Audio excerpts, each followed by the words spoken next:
That makes sense. He is the man behind the curtain for many of these polls. So let us begin, in fact, with that man behind the curtain. We have these initial poll results, and let me just go ahead and put them on screen right away. And we're starting to see the change. I recall doing a number of these with you early on where really they were staying pretty steady. I think you might have even referenced a plateau of sorts as far as, all right, they have locked in Biden and Trump at the time, locked in their support. But with Harris into the picture now, these numbers are actually starting to change.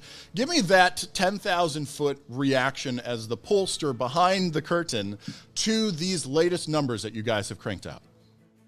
Well, Chip, it appears that there's multiple pathways to victory for both of these candidates. Ooh. And what we were talking about with Biden and Trump was a very clear pathway for Trump, and it looked like a tough pathway for Biden to get to 270.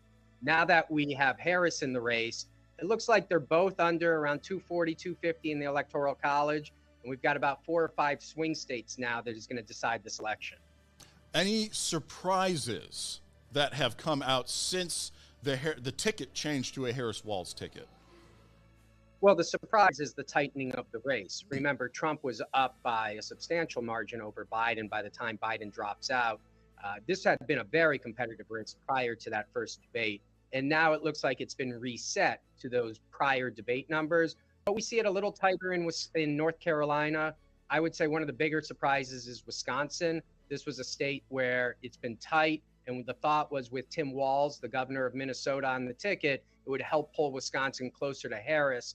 It looks, at least in the early polls, that it moved slightly over to Trump. Well, I could not have scripted the transition any better myself, Spencer. Thank you for mentioning Wisconsin, because I now want to bring in that graphic is slightly wrong. Timothy with WFRV of Wisconsin to get your reaction, having been on the ground there in Wisconsin. What did you think when you first saw this poll come out?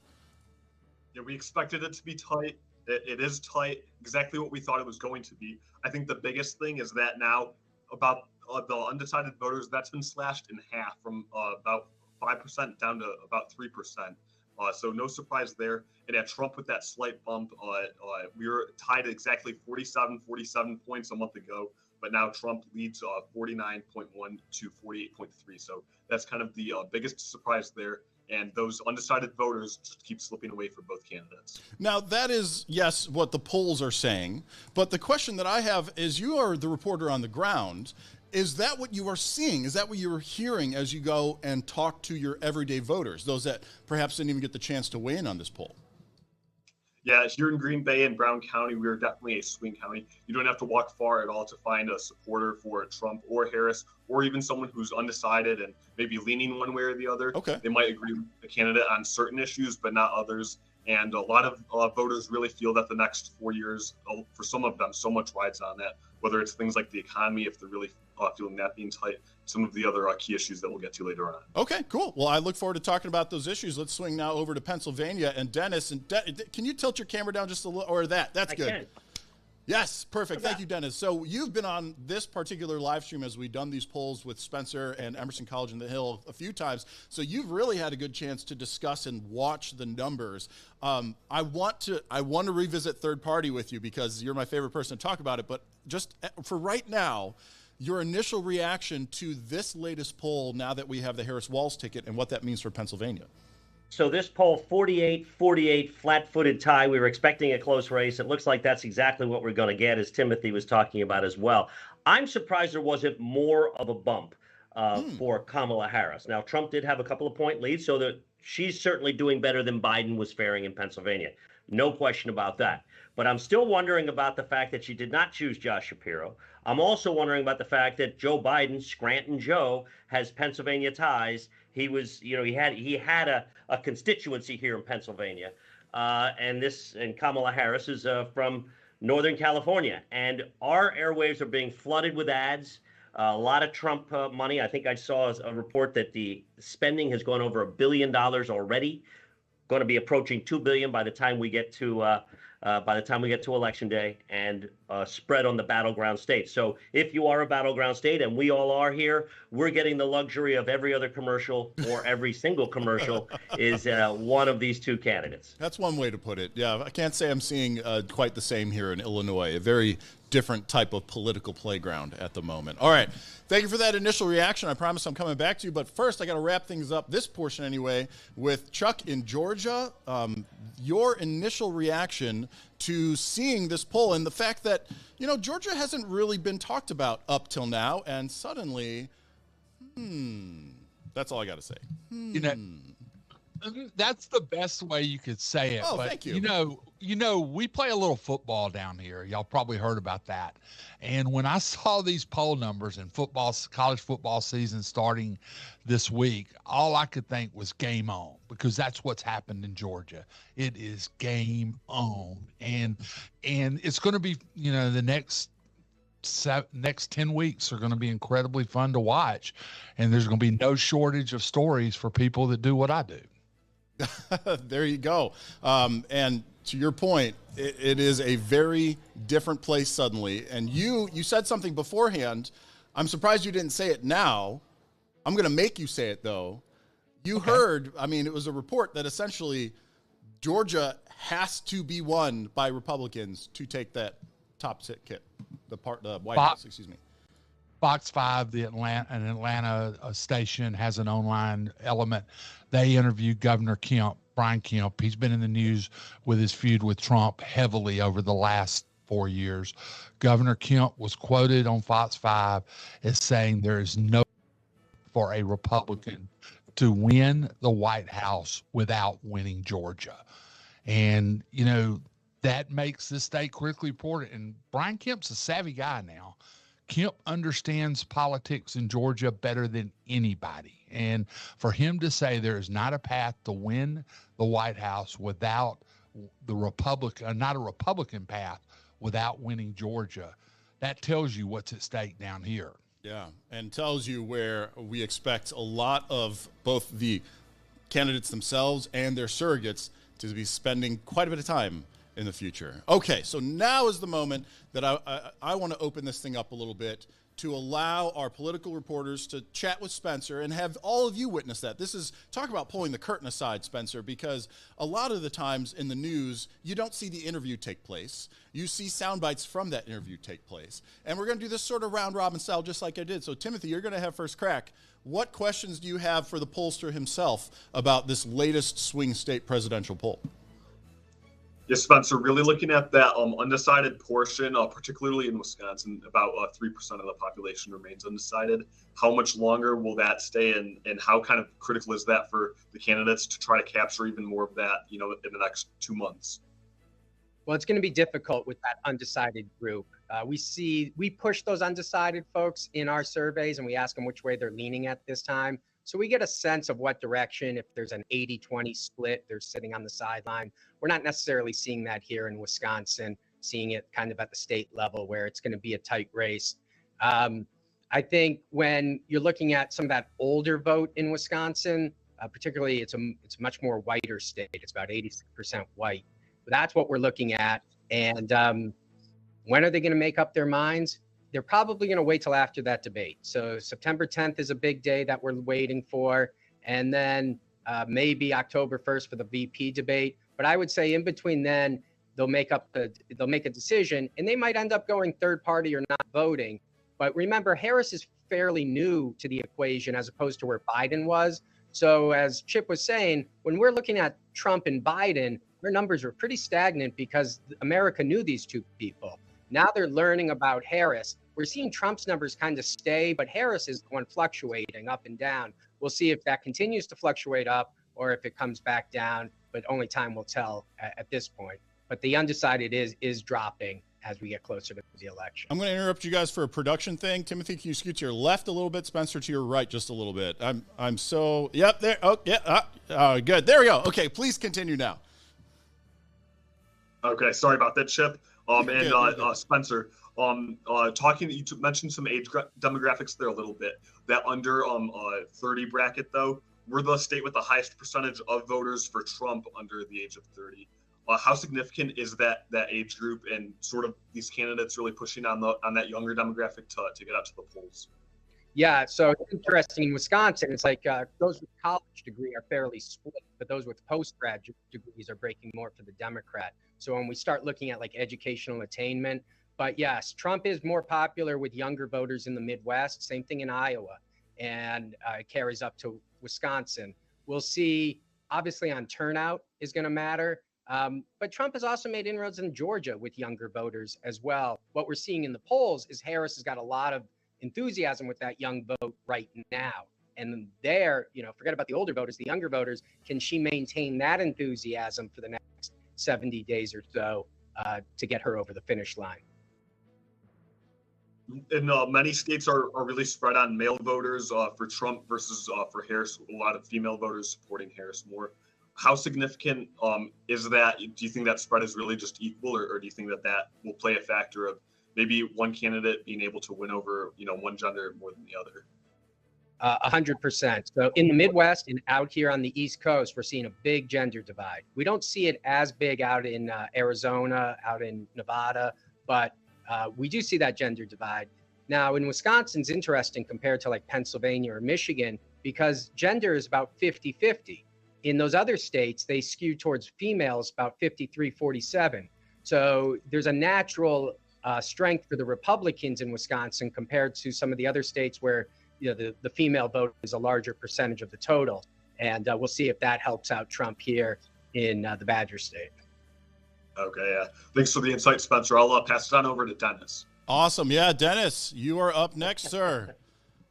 My first question is, how do I get in the proper twang, game on, into my reporting that I'm going to do later today? Chuck, thank you for that. That's my favorite soundbite that I've heard.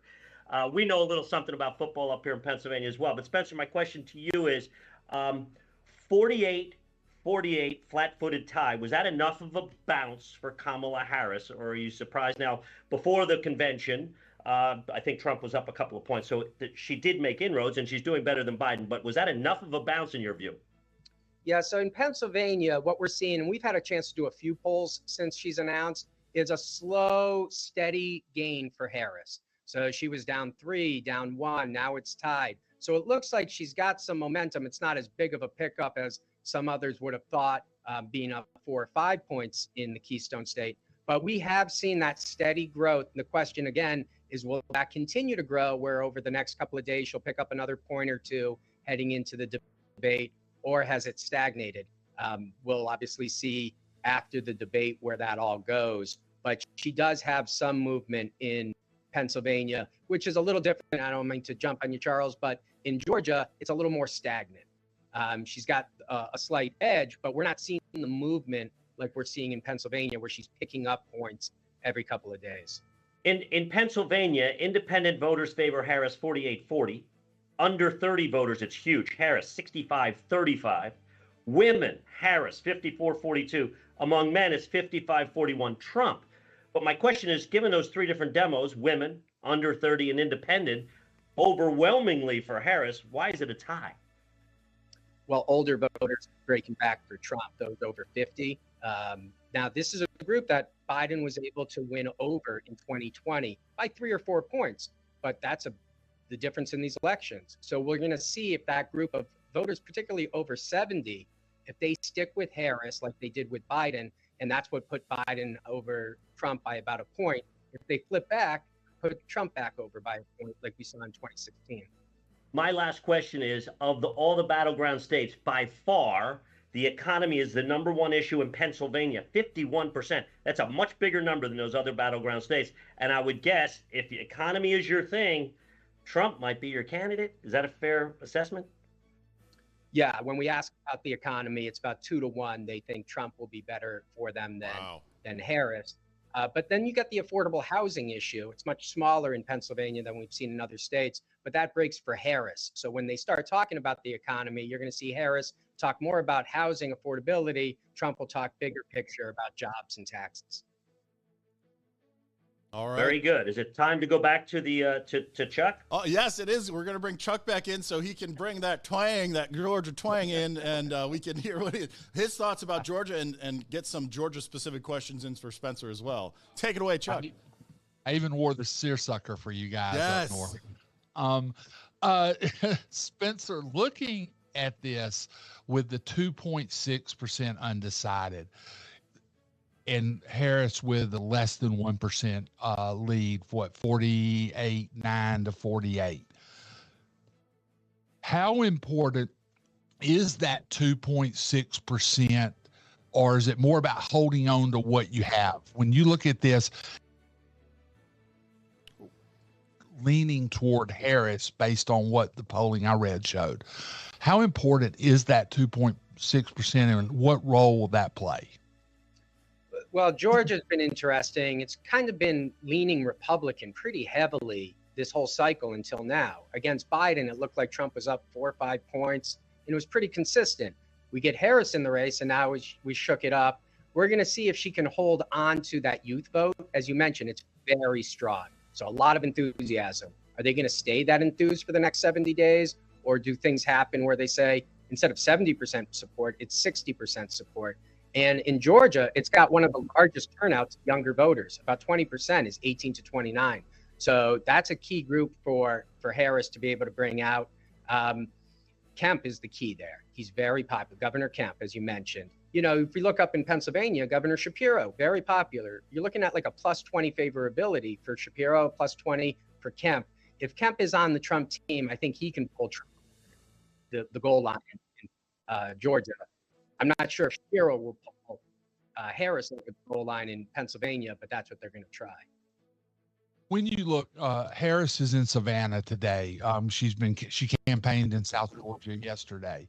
When you look at that, what she's doing here, she's sort of in areas that are rural areas that have been traditional Republican strongholds. Does the strategy, looking at your polling, to kind of cut down the margin of victory that Trump is expected to have in the rural red areas, is that a strategy you think makes sense in this race based on your polling? Well, not only the polling, but previous. If you look at Warnock and Ossoff, when they ran, they were able to keep some of that vote down and turn it up really high in the cities. So that's what she's going to try to mimic. It didn't work so well for Stacey Abrams. So it's not like it's a magic formula where, oh, if we come over here, it's going to work for everybody. But that is where the Democrats need to make up some ground. They can't just rely on the city vote to come out at such large numbers, particularly early on when they were concerned that there wasn't enthusiasm, particularly amongst minority voters. And in Georgia, that's like 40% of the vote, 40% of the vote. So that was a bit of a game changer. And again, I think we see that in these numbers, but it's going to take a little more time, I think, for it to settle down and have a better sense of where we're going to be in November. When you look historically, go back to 2020, where Trump lost to Biden by 11,700 votes and change.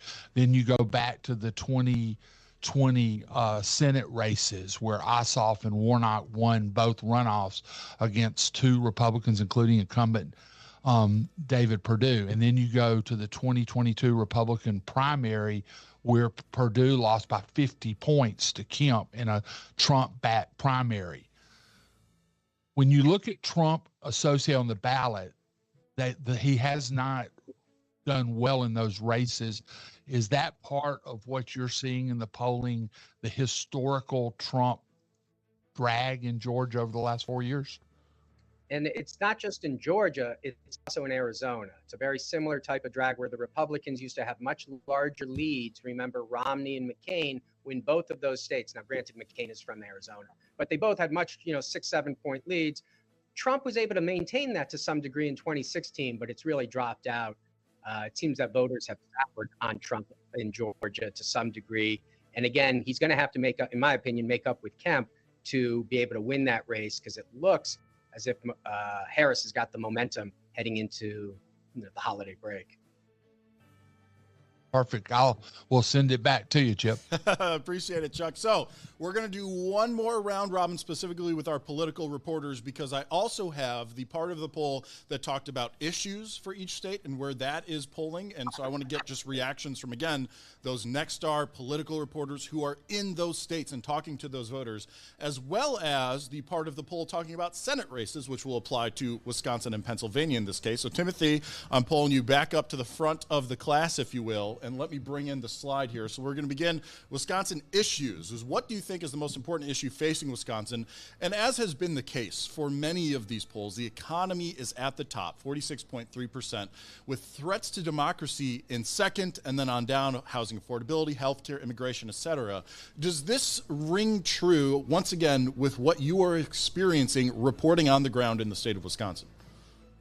I think certainly you ask anyone on the sidewalk and they will most likely say the economy is one of, if not their top issue that they care about.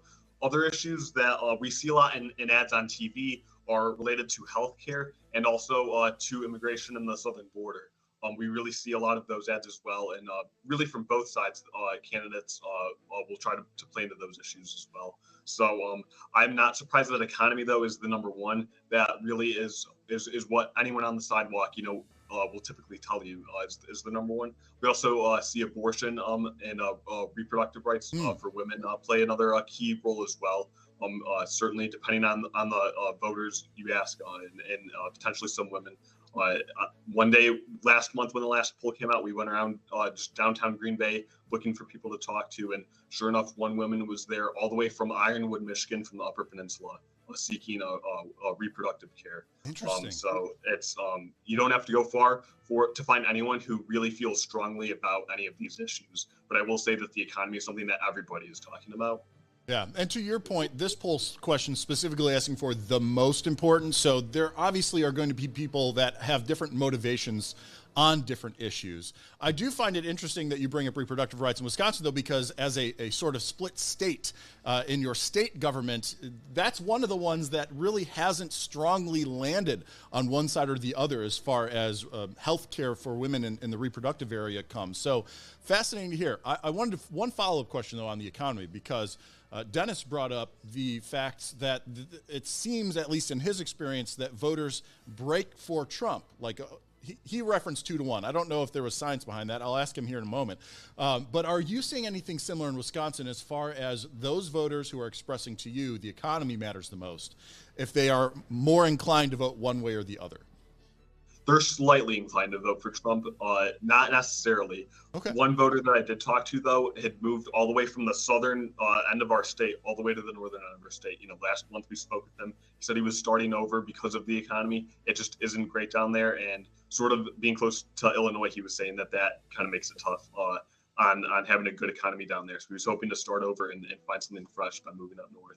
So I think that, he and other voters that we've talked to on the economy, they feel that Trump is the stronger candidate, but not always necessarily. Some do like the ideas that Harris has thrown around. I know that Tipp's proposal that she had was one that came after Trump's proposal.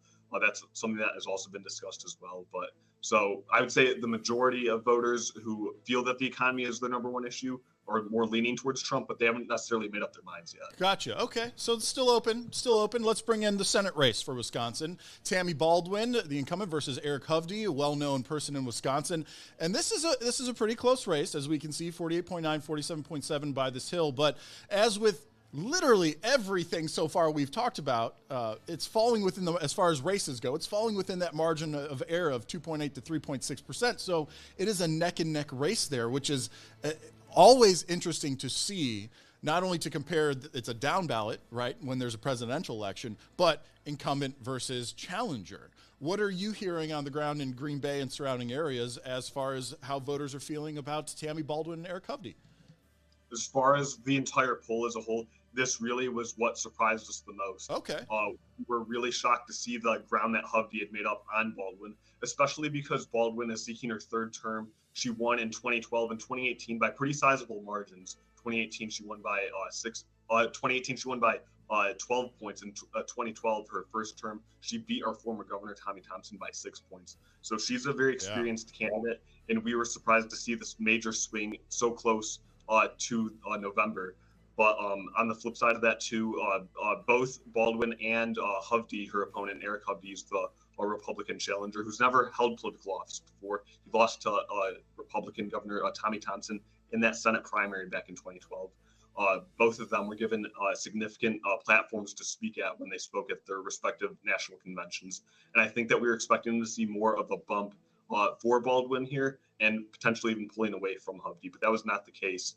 and we certainly see a lot of their ads on TVs around here. Okay, I'm Dennis. I'm coming to you almost next, I promise, but I got to bring Spencer back in only because of how Timothy talked about that part of the poll, that this is where they were most surprised in Wisconsin, that it was that close, that Tammy Baldwin didn't have quite as much of a bump. Looking back at those numbers for the Wisconsin Senate race, my question is, do those conventions, the Republican one was held in Wisconsin, in Milwaukee, the Democratic one just happened. Timothy mentioned they were prominent speakers.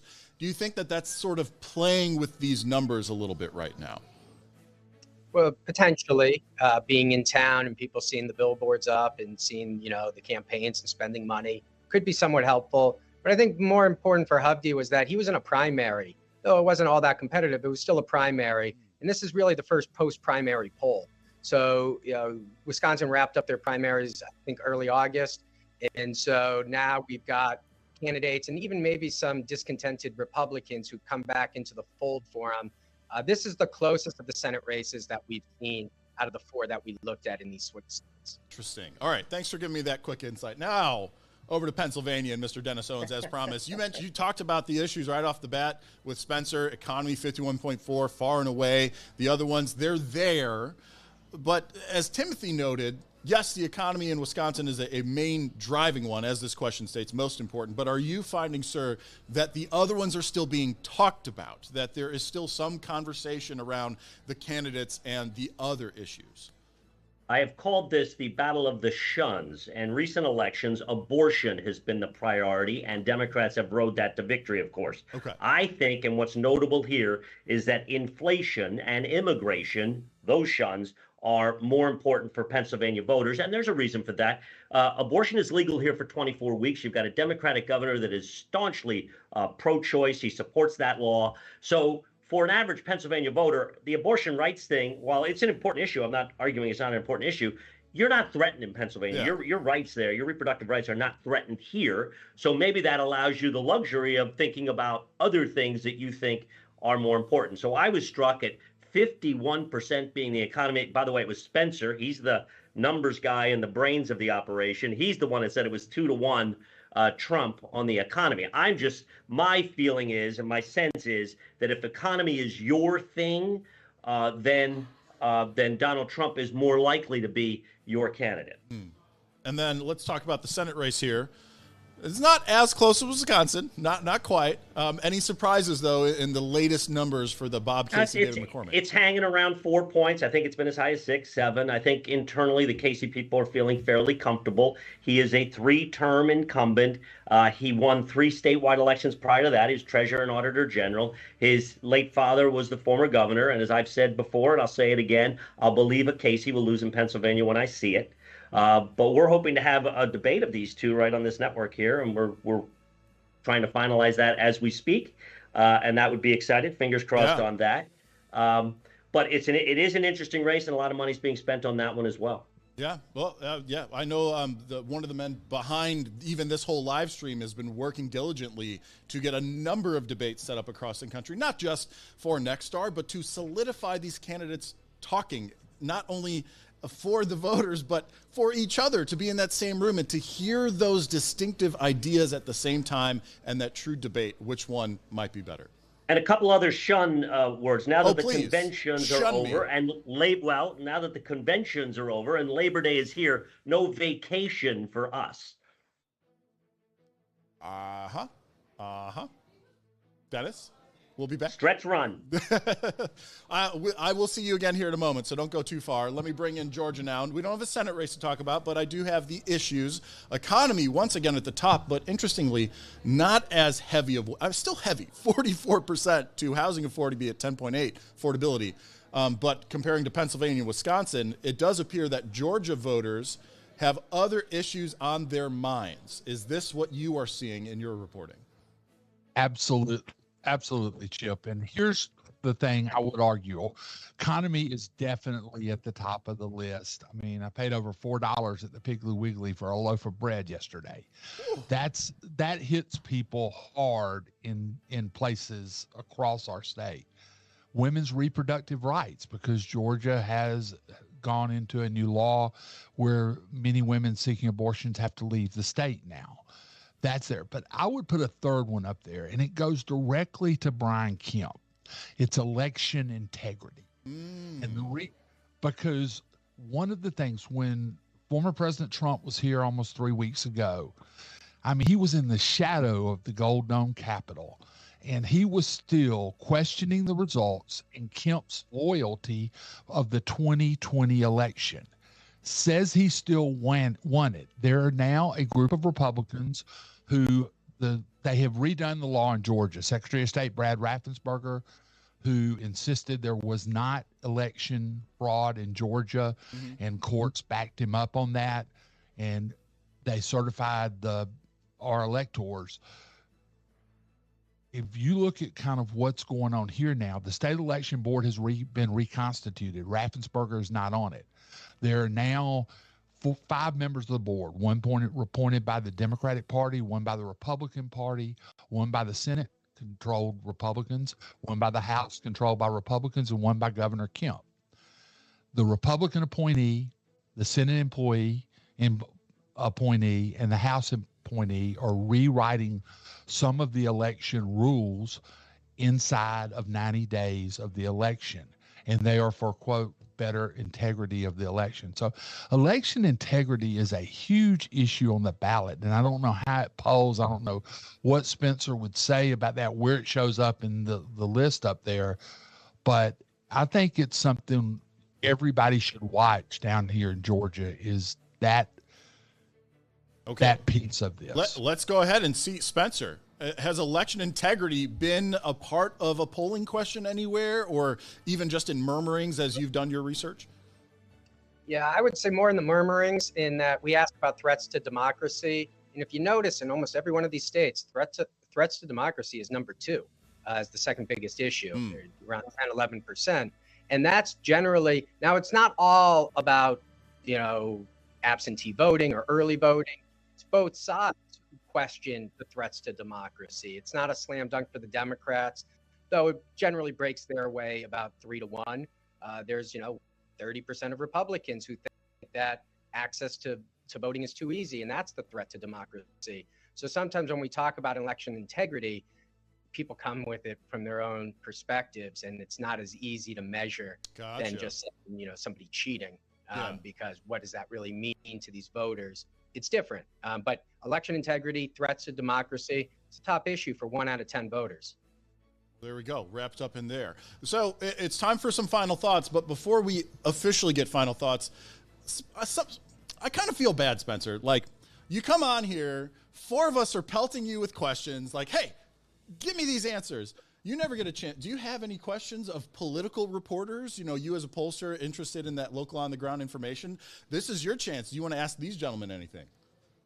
Yeah, that's certainly what I enjoy listening to. The qualitative side, we're quantitative camp over here. We like our numbers, but we need to flesh that out with those in-depth interviews of participants. So even hearing Tim talk about the fella who moved from southern Wisconsin to northern Wisconsin because of the economy, those are the things that are on the ground that you can't necessarily capture in a survey.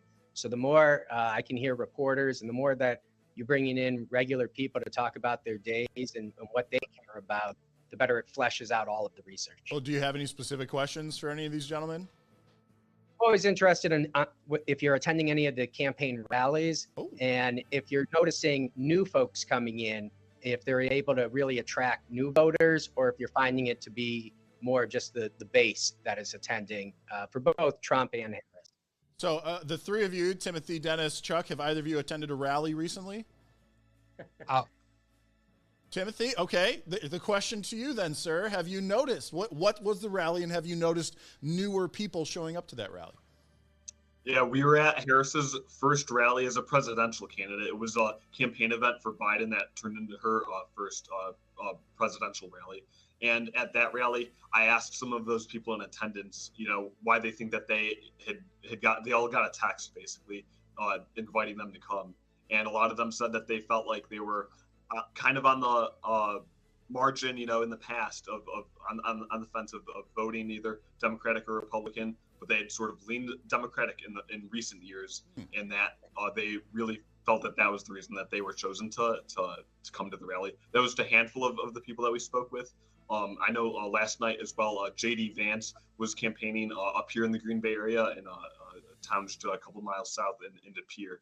And there we had a reporter there as well. And there I know, there were some people there who really felt strongly for him, but others who were kind of more on the fence as well. From what I heard at that rally. And then Chuck, I think you Chuck, and let me just say one thing. Go ahead, Chuck, I'll see your Savannah, and Tim, I'll raise you one. J.D. Vance in Pennsylvania yesterday, Donald Trump coming to Altoona tomorrow. I just broke the story that Donald Trump will be in Harrisburg next Wednesday for a town hall. That's the day that he announced that he was going to have a debate with Kamala Harris on September 4th in Harrisburg, Pennsylvania, which was great, except nobody bothered to clear that with Kamala Harris. So he's going to have a town hall style thing. We're hearing it might be Pat Hannity, Sean Hannity that moderates that in Harrisburg. Biden and Harris will be in Pittsburgh on Labor Day. And it's almost like, I don't know if you guys, it's almost every day there's a new email of when they're going to be here in Pennsylvania, because it's crazy, and every single commercial is just about. So when you're going to those rallies, ask that question, qualitative for Spencer then, is, hey, have you ever been to a rally before? What brought you to this one? And then you can report back. Chuck, what about you? Have you been to any rallies? I did. I went to the Harris rally 3 weeks ago at Georgia State University in downtown Atlanta. 5 days later, Trump was in the same facility. Unfortunately, I was out of state that day and didn't get both of them to get the comparison. But what I saw at the Harris rally was 9,000 people. They had Megan Thee Stallion as the warm-up, and I will tell you, I did not know who Miss Stallion was. And the most interesting car ride from Columbus to Atlanta, one of my younger, more hip colleagues, Hannah James, was playing Megan Thee Stallion music for me, and we both weren't comfortable the whole way to Atlanta. But that said, that line that I saw in Atlanta, the Harris people were working it, and they said they got over 1,000, maybe 1,500 volunteers signed up to go door to door and to work offices out of that line. Wow. People were standing in line to get in, but they were clearly organized enough to be capturing names, emails, phone numbers. They were getting everything. And I sat there and watched it. And I was like, okay, they're organized. There's organization here. But I heard there was the same type of enthusiasm at former President Trump's rally. Mm-hmm. And one thing too in Georgia, and it's a little bit off, but I think it's important. The 3rd Congressional District, which has been represented by a guy named Drew Ferguson, the 3rd Congressional District's Columbus up toward Atlanta. I call it the Delta Airline District because a lot of the Delta pilots live in that district. It's south of the airport, moving down to Columbus. And that district was the Republican nominee, who will likely win because it's a Republican-dominated district, is a guy named Brian Jack. Brian Jack may not mean much to y'all, but he worked in the Trump administration as a political advisor all 4 years. He ran under Trump endorsed on his signs, entered the race after January, beat an established state senator for a vacant congressional seat, and won the runoff in the primary runoff, and will likely be the next congressman. So you've got a guy who's coming straight out of the Trump orbit that won a congressional district race in Georgia. And I've been trying to figure out sort of what does that mean, because it tells us something about Trump's support here, that he was able to basically get a guy of his choosing into Congress. Yeah. Those actually kind of sound like final thoughts on the day, too. Anything else to add, Chuck? And I'll just go back around the horn and end with Spencer to close this live stream out. Thanks for inviting me. Absolutely. Hope that you can join us again for another one. Dennis, final thoughts on today's poll release. I'm going to go look up a Megan Thee Stallion song because I don't know that I know any. And buckle up because, as I said, it's going to be an interesting couple of months. Cheers to Don't that. play Megan Thee Stallion at work because your computer will get flagged. Yeah. Very good. Timothy, final thoughts. Yes. Are you a Megan Thee Stallion fan? I feel like you need to tell us now. No, I mean, I couldn't name a song of hers either. Okay. I'm sorry. Just wanted to go off of one of Chuck's points. We just had our primaries back on August 13th. In that Republican race, there were 3 candidates vying for that seat. up here, largely in Northeast Wisconsin, covering several counties, including Brown County, where Green Bay is in. But we had 3 candidates vying for that: a career politician in Roger Roth and Andre Jacques. Both had been former members of the state Senate. And then also this political newcomer, Tony Weed, who's a businessman and felt connected to Trump. Trump ended up endorsing him, and Tony Weed ended up taking that seat in the primary. So going off of Chuck's point as well, certainly the endorsement of former President Trump has a lot of weight when it comes to Republican voters.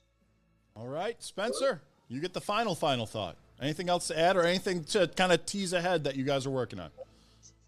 I think, well, yeah, we have Oklahoma, Ohio, Texas, and Florida coming next week. Cool. But my point, final point would be, we've had a 45-minute discussion and barely mentioned President Joe Biden.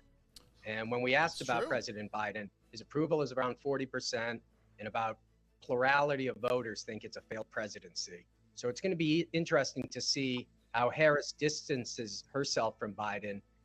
As Dennis was mentioning, he's going to be in Pennsylvania. And the flip side is, how does Trump try to connect Harris to Biden? So we'll be watching those two as they try to figure out how to handle President Biden in the campaign. Awesome, Spencer. Thank you so much. Timothy, Dennis, Chuck, I appreciate you all joining us. And speaking of places to watch your local Nexstar station and your local Nexstar station website. We have always got the latest information, news, sports, weather, etc., there for you to consume, including, of course, of the political nature. Until the next live stream, I'm Chip Brewster. Take care, everybody.